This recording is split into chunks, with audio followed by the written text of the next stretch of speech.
नमस्कार, मैं हूं हरिशंकर व्यास। सेंट्रल हॉल में आपका स्वागत है।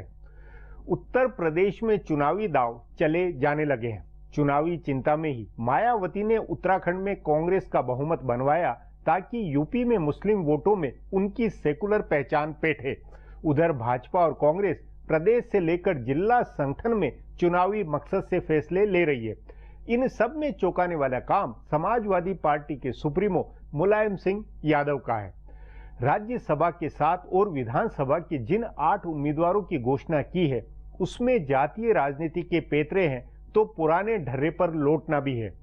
अमर सिंह को वापस राज्यसभा में भेजना मुलायम सिंह और शिवपाल सिंह का पुराने ढर्रे को लौटाना है। बेनी प्रसाद वर्मा की वापसी और उनकी राज्यसभा उम्मीदवारी नीतीश और कांग्रेस की रणनीति को लेकर सपा की चिंता है।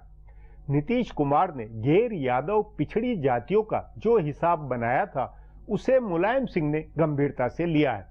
तभी बेनी प्रसाद वर्मा विशंबर प्रसाद निषाद के टिकट हुए।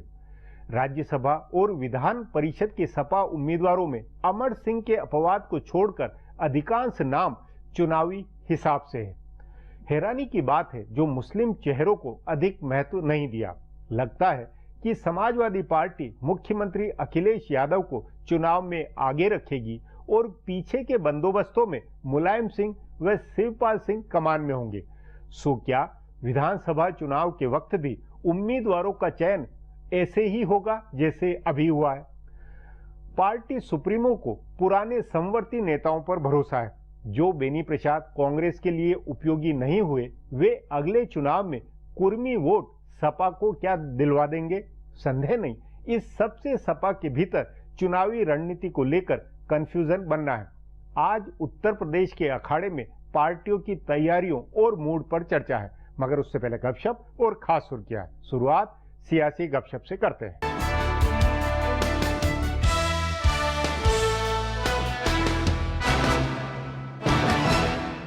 नरेंद्र मोदी की हुकूमत में होने वाले रद्दोबदल में किस सूबे का कोटा कम होगा और कहां से नए वजीर लिए जाएंगे, इन कयासाराइयों के बीच ये तय बताया जा रहा है कि उत्तर प्रदेश के कुछ मुमलिकती बुजरा का प्रमोशन यकीनी तौर पर होगा। सूबे से नए वजीर लिए जाने के इम्कानात कुछ कम हैं, क्योंकि पहले से 1 दर्जन से जायद वजीर उत्तर प्रदेश से हैं। वजीर आजम नरेंद्र मोदी समेत कुल 13 वजीर इस सूबे के हैं। तभी कहा जा रहा है कि नए वज़रा को शामिल किए जाने से ज्यादा मुमकिन है कि कुछ वज़रा के महकमे बदले जाएं और कुछ वज़रा को काबीनी वजीर बना दिया जाए। बीजेपी के माहिरीन ज़राए के मुताबिक वजीर टेक्सटाइल संतोष गंगवार को काबीनी वजीर बनाया जा सकता है। वो इंडिपेंडेंट चार्ज के ममलिकती वजीर हैं। इंतखाबात से पहले पसमानदा बिरादरियों को साथ लाने की बीजेपी की हिकमत अमली में वो भी फिट बैठते हैं। ममलिकती वजीर बराए पार्लियामानी उमूर मुख्तार अब्बास नकवी की तरक्की भी पक्की बताई जा रही है। कहा जा रहा है कि उनको फिर से ऐवान बाला में लाया जाएगा और काबीनी वजीर बनाया जा सकता है। अगर काबीना का दर्जा नहीं मिला तो इंडिपेंडेंट चार्ज जरूर मिलेगा। इसी तरह ममलिकती वजीर रेल मनोज सिन्हा की तरक्की भी तय बताई जा रही है। कहा जा रहा है कि कलमदान बदलकर उनको काबीनी वजीर बनाया जा सकता है। यूपी इंतखाबात को देखते हुए रामशंकर कठेरिया और महेश शर्मा को भी प्रमोशन मिलने की बहस है। मुल्क की सबसे बड़ी और सबसे पुरानी पार्टी कांग्रेस के ऐवान ज़ेरी में 44 सीटों पर सिमटने के बाद ऐवान बाला में भी उसकी तादाद मुसलसल कम होती जा रही है। ऐसा पहली बार हो रहा है कि मुल्क के कई सूबों से कांग्रेस का एक भी रुकन पार्लियामेंट दोनों में से किसी ऐवान का मेंबर नहीं होगा। तमिलनाडु से ऐवान ज़ेरी में कांग्रेस का कोई भी रुकन नहीं है और इस साल ऐवान बाला के 2 साल इंतखाबात के बाद ऐवान बाला में भी उसकी नुमाइंदगी खत्म हो जाएगी। ऐवान बाला में कांग्रेस के वाहिद रुकन सुदर्शन नचियप्पन जुलाई में रिटायर हो जाएंगे। कांग्रेस चाहती थी डीएमके पी चिदम्बरम को ऐवान बाला भेजने में मदद करे, लेकिन उसने अपने 2 मेंबरान भेजने का फैसला किया। झारखंड, दिल्ली और राजस्थान में 2 साल बाद यही हालत होने वाली है। तीनों सूबों से ऐवान ज़ेरी में कांग्रेस का एक भी रुकन पार्लियामेंट नहीं है। जहां तक ऐवान बाला की बात है तो दिल्ली से उनके तीनों रुकन पार्लियामेंट 2018 में रिटायर हो जाएंगे। ये तीनों सीटें आम आदमी पार्टी के खाते में जाएंगी। इसी तरह झारखंड से ऐवान बाला में उसके 2 मेंबरान में से एक धीरज प्रसाद साहू इस साल और प्रदीप बालमुचु 2018 में रिटायर हो जाएंगे। इसी तरह राजस्थान से ऐवान बाला में वो अपनी 4 में से 2 सीट इस साल गंवा रही है और 2 सीट 2018 में गंवा देगी। 2019 के आम इंतखाबात में कांग्रेस का मुजाहरा बदला, तब ये हालात बदलेंगे। बीजेपी के कौमी सदर अमित शाह समेत उनकी टीम के कई ओहदेदारान ऐसे हैं जो पार्लियामेंट की किसी भी ऐवान के मेंबर नहीं हैं। इससे पहले आमतौर पर पार्टी के सदर किसी न किसी ऐवान के रुकन होते थे। अमित शाह खुद ऐवान में जाने के लिए ख्वाहिशमंद नहीं हैं, लेकिन बताया जा रहा है कि उनकी टीम के कई ओहदेदारान इस साल ऐवान बाला में भेजे जा सकते हैं। माहिरीन ज़राए का कहना है कि पार्टी के 2 जनरल सेक्रेटरी राम माधव और मुरलीधर राव को ऐवान बाला में भेजा जा सकता है। वाज़ेह रहे ये दोनों रहनुमा RSS से जुड़े रहे हैं। आइंदा 1-2 दिन में इस बारे में फैसला हो सकता है। बीजेपी अगर इस साल रिटायर हो रहे अपने सभी अराकीन पार्लियामेंट को दोबारा टिकट दे तब भी उसे 4 या 5 सीटों का फायदा होने वाला है। जनरल सेक्रेटरीज में कैलाश विजयवर्गीय और सरोज पांडे भी रुकन पार्लियामेंट नहीं है। ज़राए के मुताबिक सरोज पांडे ऐवान बाला की कोशिश में है। पार्टी के सीनियर रहनुमा और नायब सदर विनय सहस्त्रबुद्धे और श्याम जाजू को भी ऐवान बाला में भेजे जाने की बहस है। पार्टी के दूसरे नायब सुदूर में से रेणु देवी को ऐवान बाला मिलने की बहस थी, लेकिन अब कहा जा रहा है कि सुशील मोदी ही बिहार से ऐवान बाला के उम्मीदवार होंगे। बीजेपी के मीडिया इंचार्ज श्रीकांत शर्मा समेत पार्टी के कई तर्जुमान भी ऐवान बाला की सीट मिलने के इंतजार में हैं, लेकिन इस बार MJ अकबर को छोड़कर किसी दूसरे तर्जुमान को शायद ही मौका मिले। अब आज की सुर्खियां ये लीक से कुछ हटकर है और इनसे देश की दशा दिशा को बूझ सकेंगे।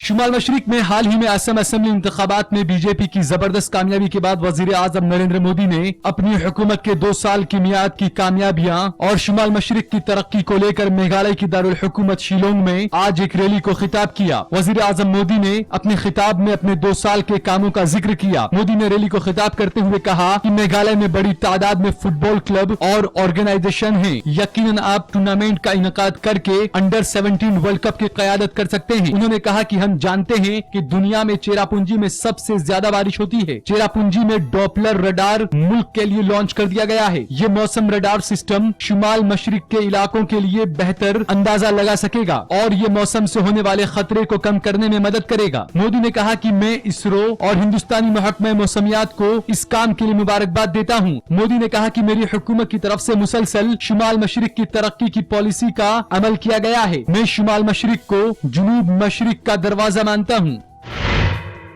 वजीर आजम नरेंद्र मोदी अपनी हुकूमत में दूसरा रद्दोबदल बहुत जल्द करने वाले हैं। बीजेपी के कौमी सदर अमित शाह ने इसे लेकर चल रही कयासाराइयों पर फुल स्टॉप लगाते हुए कहा है कि हुकूमत में जल्द ही रद्दोबदल होगा। मरकज की नरेंद्र मोदी हुकूमत के 2 साल पूरे होने के मौके पर रिपोर्ट कार्ड पेश करते हुए अमित शाह ने कहा कि मोदी हुकूमत में रद्दोबदल के बारे में फैसला किया जा चुका है, लेकिन इसकी तारीख तय नहीं है। इससे पहले नरेंद्र मोदी ने मई 2014 में हुकूमत बनने के बाद 6 महीने में ही पहला रद्दोबदल किया था। कहा जा रहा है कि अब किसी भी वक्त काबीना में रद्दोबदल किया जा सकता है।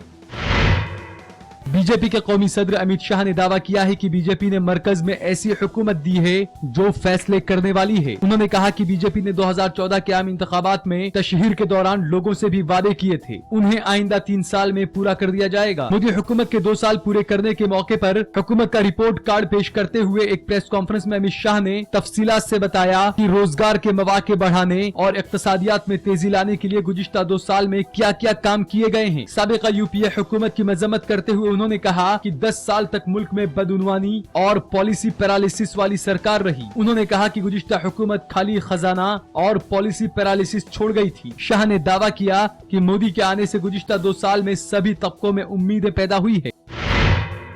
ममता बनर्जी ने आज दूसरी मर्तबा मगरबी बंगाल की वजीर आला के तौर पर हलफ लिया है। गवर्नर केसरीनाथ त्रिपाठी ने उन्हें और उनके साथ 41 वज़रा को हलफ दिलाया। ममता की हुकूमत में शामिल वज़रा में 17 नए चेहरे हैं। इसमें साबिक क्रिकेटर लक्ष्मी रतन शुक्ला भी शामिल हैं। ममता की हलफ बर्दारी तकरीब में बिहार के वजीर आला नीतीश कुमार ने भी शिरकत की। गुज़िश्ता साल के आखिर में ममता भी नीतीश कुमार की हलफ बर्दारी तकरीब में हिस्सा लेने पटना गई थी। नीतीश के अलावा उत्तर प्रदेश के वजीर आला अखिलेश यादव और दिल्ली के वजीर आला अरविंद केजरीवाल भी हलफ बर्दारी तकरीब में शामिल हुए। बीजेपी की तरफ से मरकजी वजीर अरुण जेटली हलफ बर्दारी तकरीब में मौजूद थे। आरजेडी सरबराह लालू प्रसाद और जम्मू कश्मीर के साबिक वजीर आला फारूक अब्दुल्ला भी प्रोग्राम में शामिल हुए। अदालत उज़्मा ने NEET व एंट्रेंस टेस्ट से सूबों के बोर्ड को 1 साल के बाहर रखने के मकसद से लाए गए ऑर्डिनेंस पर फौरी कार्रवाई से इनकार कर दिया है। अदालत ने कहा है कि इससे तलबा के बीच भ्रम बढ़ेगा। सामाजिक कारकुन आनंद राय ने एक अर्जी देकर कहा है कि यह ऑर्डिनेंस गैर कानूनी है और इसे रद्द किया जाना चाहिए। इस अर्जी पर समाअत करते हुए अदालत ने कहा कि मरकजी हुकूमत ने NEET को रद्द नहीं किया है, सिर्फ कुछ सूबों को इससे राहत दी गई है। अभी इस पर समाअत करने से तलबा में भ्रम पैदा होगा। अदालत ने कहा कि जुलाई में चीफ जस्टिस की बेंच इस मामले की समाअत करेगी। गौरतलब है कि मरकजी हुकूमत ने एक ऑर्डिनेंस जारी करके मेडिकल और डेंटल कॉलेजों में दाखिले के लिए एक ही इम्तिहान कराने के अदालत उज़्मा के हुक्म में तरमीम की है और सूबों के बोर्ड को इससे बाहर रखा है। फिलहाल अब एक ब्रेक है, फिर खुलासा होगा।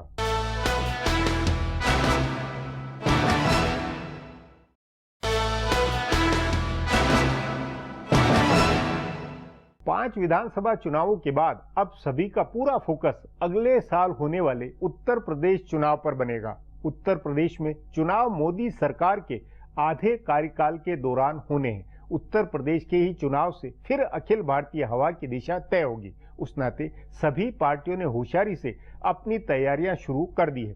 इस पर आगे चर्चा करें उससे पहले देखें मेरा यह खुलासा।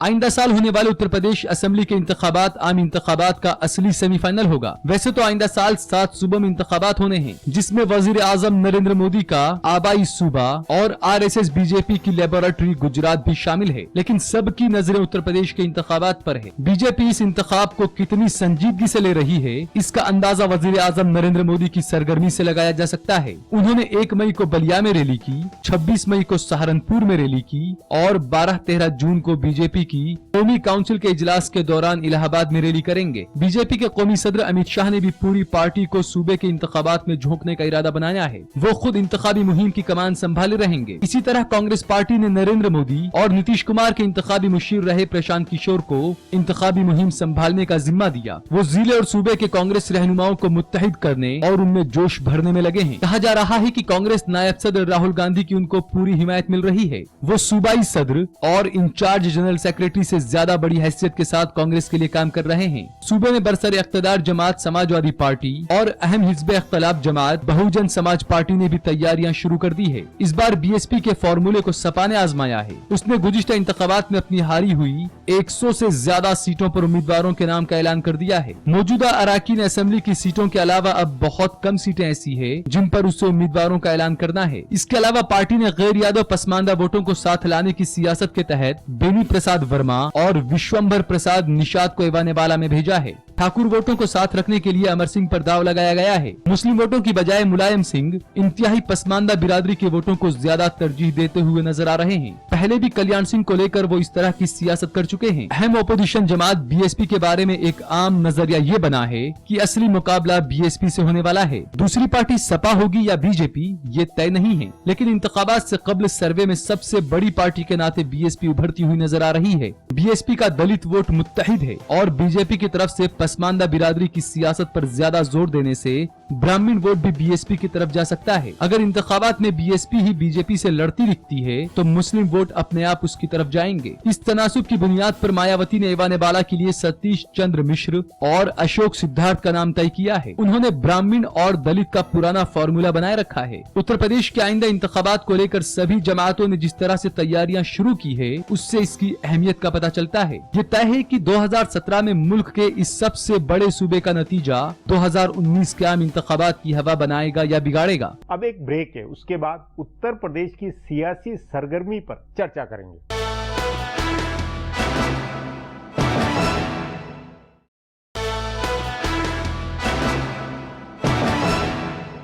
उत्तर प्रदेश के चुनाव में जात का रोल होगा तो सांप्रदायिक ध्रुवीकरण भी संभव है। मुख्यमंत्री अखिलेश यादव की निज इमेज और ब्रांडिंग का पहलू काम करेगा तो मायावती की इमेज और वोट आधार से भी जनादेश बनेगा।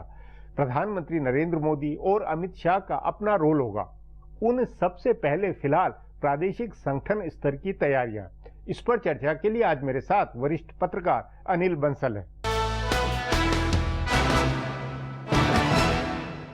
अनिल जी, अब सभी चुनावी पंडितों का फोकस उत्तर प्रदेश पर हो गया है। उत्तर प्रदेश में जो पार्टियां मूव कर रही है, जो दाव चल रही है, उसमें किस किस तरह के संकेत मिल रहे हैं? देखिए व्यास जी, उत्तर प्रदेश में बिहार के बाद जो चेंज आया है उत्तर प्रदेश की स्ट्रेटजी को लेके, अब हर दल बात चाहे कुछ भी करे, विकास की करे, कुछ करे, पर कहीं ना कहीं सामाजिक समीकरणों पर फोकस कर रहा है सभी पार्टियां। बीजेपी ने अपने प्रदेश अध्यक्ष को बदला तो मौर्या को बनाया, जो एक तरह से पिछड़ी जाति के भी हैं, और कुर्मी और एक कॉम्बिनेशन है, उसी एक मतलब 15-20% वोट होते हैं, काछी, कुर्मी, कोयरी, सैनी, साक्य, मौर्य, लोध, ये सब मिला के। तो ये चैलेंज है। और जब मुलायम सिंह यादव जी ने ये देखा कि भाजपा ने अपना पिछड़ा प्रदेश अध्यक्ष बनाया है, तो आपने देखा होगा अभी जब उन्होंने राज्यसभा की टिकट तय की और अपने विधान परिषद की टिकट तय की, एक तो बेनी प्रसाद वर्मा को लिया, कुर्मी, जो उनके पुराने साथी भी हैं, और जो ज्यादा फोकस मुझे लगता है मुलायम सिंह जी का राजपूतों पर, वो फिर फोकस कर रहे हैं। और अमर सिंह की वापसी, आजम खां के विरोध के बावजूद और अपने रामगोपाल यादव के विरोध के बावजूद अमर सिंह की वापसी, यशवंत सिंह एमएलसी को दोबारा बनाना, अरविंद सिंह को राज्यसभा में ले जाना, अपने जो इलाहाबाद के सांसद रेवती रमन सिंह को फिर मौका देना, तो ये जो मुलायम सिंह की रणनीति है वो मानकर चलते हैं। सुखराम यादव हैं जो चौधरी हरमोहन यादव कानपुर के बड़े यादव सभा के नेता रहे हैं, मुलायम सिंह को गुरु मानते थे, उनके बेटे सुखराम यादव को राज्यसभा देना। तो यादवों पर यादव, मुसलमान, बैकवर्ड और राजपूत, कहीं ना कहीं ये फोकस मुलायम सिंह जी ने अपना सामाजिक नहीं, लेकिन ये जो बनाया, ये एक तरह से नीतीश कुमार ने जो यूपी में राजनीति की पहल की या भाजपा ने भी जो किया, उसकी प्रतिक्रिया में तो एक ही वोट पर सभी छीना झपटी चल रही है। नहीं व्यास जी, देखिए अगर आप एक ही वोट की बात करेंगे तो ब्राह्मण को भी उसने मौका दिया है, मुलायम सिंह जी ने, वो नहीं है। अगर उन्होंने इग्नोर किया है तो एक तो उन्होंने जो जाट लोग हैं उनमें से किसी को कंसीडर नहीं किया, क्योंकि उन्होंने कई जाट नेताओं को, लेकिन मुस्लिम राजनीति में भी किसी मुस्लिम को नहीं किया उन्होंने। मुस्लिम को वो मानकर चलते, पहले आजम खां की जो पत्नी है उनको वो राज्यसभा में भेज चुके हैं, आजम खां उनका चेहरा है, कई केंद्र में उनके कैबिनेट मंत्री हैं, तो वो मानकर चलते हैं कि मुसलमान के पास ज्यादा विकल्प नहीं है। नहीं, लेकिन अनिल जी, इसके अंदर जो उत्तराखंड के अंदर बसपा ने कांग्रेस को समर्थन दिया, कांग्रेस की सरकार बचवाई, उससे उत्तर प्रदेश के मुसलमानों में बसपा के लिए पॉजिटिव माहौल नहीं गया। उत्तर प्रदेश के जो मुसलमान है उन्हीं को लेकर बहुजन समाज पार्टी सारा कार्ड खेलने वाली है। बहुजन समाज पार्टी उपचुनाव नहीं लड़ती, व्यास जी ये जानते हैं आप। जब मायावती खुद सत्ता में होती हैं वो तभी उपचुनाव लड़ती हैं, अगर किसी दूसरे का राज हो तो वो उपचुनाव नहीं लड़ती। उत्तर प्रदेश में जो दो नए नतीजे आए हैं उपचुनाव के, दोनों समाजवादी पार्टी ने जीते हैं। समाजवादी पार्टी इस जीत को लेकर खुश हो सकती है, लेकिन अगर बहुजन समाज पार्टी के उम्मीदवार इन सीटों पर होते तो हो सकता है नतीजे कुछ अलग होते। उस नाते इन सीटों के मामले में भाजपा का कैसा क्या रहा, उससे क्या संकेत है? मुझे लगता है भाजपा के लिए ये निराशाजनक वो था, क्योंकि चंद्रशेखर जी के जो भाई के पोते पप्पू, उनको एक जगह उम्मीदवार बनाया और यहां मुरादाबाद की दूसरी सीट पर दोनों जगह बीजेपी हारी है। तो बीएसपी के नहीं होने के कारण जो बीजेपी को माइलेज मिलना चाहिए था, क्योंकि आप दलित वोट की बात करते हैं, आप अंबेडकर की बात करते हैं, आप इतना सब कुछ ध्रुवीकरण दलितों का, सामाजिक समरसता की बात करते हैं, पर दलित वोट आपकी तरफ उस तरह शिफ्ट हुआ लग नहीं रहा है जो बहुजन समाज पार्टी के न होने पर आपको मिल सकता था। नहीं, लेकिन हिसाब से कांग्रेस और बसपा, इन दोनों का किस वोट पर या किस तरह की तैयारियों पर फोकस है? देखिए व्यास जी, मुझे लगता है बहुजन समाज पार्टी, मायावती बार बार ऐलान कर चुकी हैं कि हम किसी के साथ भी प्री पोल अलायंस नहीं करेंगे। नहीं, वो ठीक है, लेकिन जातीय समीकरण में क्या दलित, ब्राह्मण पर जो मुझे लगता है, जो उत्तराखंड का आपने हवाला दिया, उत्तराखंड के संदर्भ में मुझे कहीं ना कहीं जरूर लगता है कि एक सॉफ्ट कॉर्नर, एक जिसको हम कहते हैं नूरा कुश्ती किस्म का, वो जरूर बीएसपी ध्यान रखेगी, कांग्रेस और बीएसपी एक दूसरे के प्रति, और नीतीश का गठबंधन हो सकता है। पर अजीत सिंह जो है वो मोलतोल कर रहे हैं, वो एक तरह से सरेंडर किए हुए हैं कि बीजेपी के साथ चले जाएं, जबकि नीतीश उनको चाहते थे कि वो उनके साथ आए, पर वो मानते कि नीतीश का वोट नहीं है। अब आपने नीतीश को जो महत्व दिया, मुझे लगता है यूपी के संदर्भ में नीतीश का उतना महत्व नहीं हो सकता। लेकिन जमीनी तैयारियों में, जमीनी हलचल, मतलब ये कि कांग्रेस जिला अध्यक्षों को भी बदल रही है या भाजपा अपने अलग अलग मंडलों में भी फोकस कर रही है, ये जो जमीनी तैयारियां, इसमें किस तरह से उससे कुछ माहौल का, कुछ परसेप्शन कुछ बदलता हुआ? मुझे व्यास जी, कांग्रेस की कोई जमीनी तैयारी उत्तर प्रदेश में लेकर गंभीर नजर नहीं आती। लेकिन प्रशांत किशोर और प्रियंका गांधी की सब बातें होने के बावजूद कोई मतलब नहीं है। प्रशांत किशोर के हवाले उन्होंने अपने को छोड़ दिया है। लेकिन बीजेपी गंभीर है, अंदर खाने उनका काम भी चल रहा है, मौर्य के दौरे भी चल रहे हैं, और वो कह रहे हैं कि अभी हम आक्रामक नहीं होना चाहते, क्योंकि आक्रामक होने पर प्रतिक्रिया के रूप में दूसरे वोट बैंक लामबंद होते हैं। बहुजन समाज पार्टी भी अंदर खाने अपना काम कर रही है, और मायावती थोड़ा आक्रामक दिखना चाहती है और एक्टिव भी है, बयान भी भी दे रही हैं, पार्लियामेंट में भी बोली हैं। तो कुल मिलाकर मतलब कुल मिलाकर सारा मामला सामाजिक समीकरण को लेकर सब तैयारियां, लेकिन और बाकी सांप्रदायिक ध्रुवीकरण या वो जो कार्ड है पूरा मंदिर वाले और ये इस पे फोकस नहीं बन रहा अभी। देखिए व्यास जी, अगर जो समाजवादी पार्टी है उसको सूट करता है सांप्रदायिक ध्रुवीकरण, वो बीजेपी को भी सूट करता है, लेकिन मुश्किल ये है कि उसके आसार नहीं है, मुद्दा नहीं है। अभी जो मौर्य साहब हैं बीजेपी के नए अध्यक्ष, उन्होंने इसलिए विकास की बात कही है, वो मंदिर के मुद्दे की या सांप्रदायिक मुद्दे की बात नहीं कर रहे हैं, क्योंकि कांग्रेस अगर कमजोर है तो अब फोकस ये है कि जो मुसलमान वोट बैंक है वो एकजुट होकर ना तो सपा के साथ जाए, ना बसपा के साथ जाए, ना कांग्रेस के जाए। ये भाजपा की रणनीति होगी। समाजवादी पार्टी के अंदर पुराने नेता कमान में चुनाव में होंगे या अखिलेश यादव अपने कमान लेकर अपने आप को प्रोजेक्ट मार्केटिंग करके आगे बढ़ेंगे, क्या हो लगता है? नहीं, प्रोजेक्शन तो व्यास जी अखिलेश यादव का ही होगा, क्योंकि युवा चेहरा, नया उम्मीदवार तय करना और ये सब कमान तो नेताजी खुद संभालते ही हैं। उससे पर टिकट को लेकर जैसे राज्यसभा में पूरी उन्होंने सब सोच समझ के फैसले किए, वैसे विधायकों के टिकट के मामले में असेंबली में वो हो सकता है अखिलेश की राय को भी तवज्जो दें और युवा और जाति और सारे समीकरणों को दें, क्योंकि जो बड़े नेता हैं उनको उन्होंने काफी एडजस्ट किया है। मान लो रेवती रमन सिंह को एडजस्ट कर दिया, अमर सिंह को कर दिया। अमर सिंह को जो एडजस्ट करना है उसके दो मुझे कारण लगते हैं। एक तो मुलायम सिंह का सपना है प्रधानमंत्री बनने का, तो दिल्ली में उनका लाइजनिंग कमजोर पड़ा है। वो जो जोड़ तोड़ की राजनीति है अमर सिंह की, उन्हें कमी खलती रही होगी। और दूसरे जो राजपूतों को एक मैसेज देना। अनिल जी, बातचीत को यहीं समाप्त करेंगे। प्रोग्राम में आने के लिए बहुत बहुत धन्यवाद। आपका भी धन्यवाद। हमारा प्रोग्राम अब यहीं खत्म होता है। आग्रह है प्रोग्राम पर अपनी राय hsvyas@nayaindia.com पर ईमेल करके बताएं या hsvyas@Twitter और Facebook/नया इंडिया न्यूज़पेपर पर जाहिर करें। अब सोमवार को फिर मिलेंगे इसी चैनल पर इसी समय।